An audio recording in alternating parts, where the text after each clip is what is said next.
Mackenzie Johnston with Cattle News Central, bringing you your February 1st cattle industry headlines. Brought to you by Ag Risk Advisors. They provide risk management programs to livestock producers all across the West. Whether you are concerned about price or weather risk, Ag Risk Advisors, they are here to help. With current day market fluctuations, you and I both know there is nothing more important than locking in a price floor on your cattle. So if you'd like to learn more about an LRP, go ahead and reach out to an advisor today.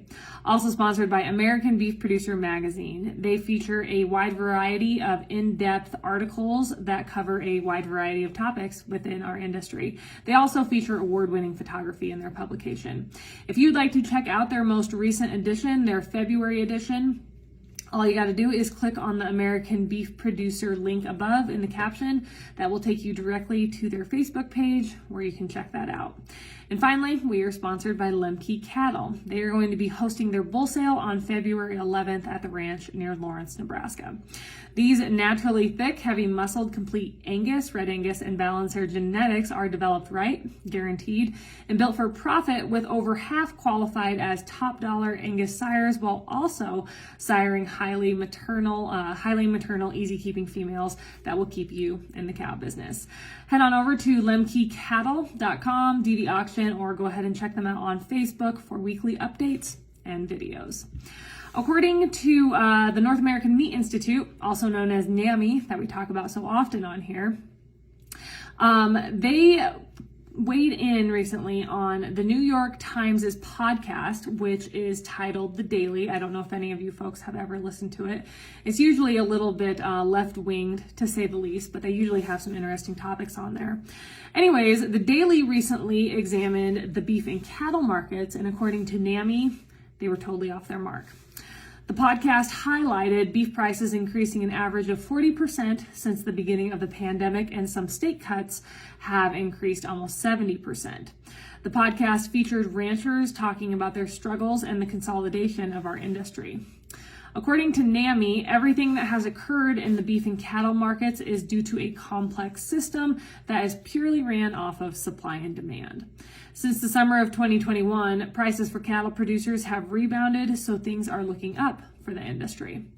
NAMI stated that the podcast led its listeners to believe that the beef industry consolidation is increasing, when in all reality it has had the same 4-firm ratio for the last 30 years. NAMI closed by encouraging the Daily's listeners to check out USDA's economists for the facts if they would like to learn more about beef packing and processing. Brownfield Ag News has reported on the USDA semi-annual cattle inventory report that came out yesterday afternoon. That report, I'm sure as you all know, showed a smaller U.S. herd and further contraction that is going to come down the pipe when it comes to our herd numbers. So on January 1st of this year, the U.S. cattle herd was 91.902 million head, down 2% from last year. The rest of the major categories were also down year over year.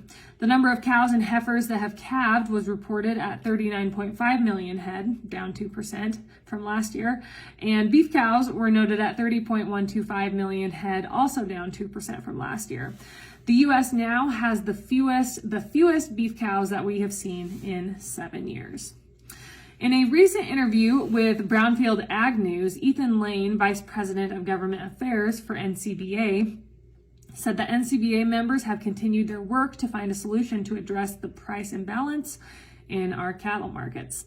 NCBA's convention is going to be held this week, and it will determine whether the organization stands its ground against a government mandate to increase negotiated sales, or if it's time to reconsider the mandate concept. Lane closed by saying that there's so many opinions when it comes to the cash trade mandate.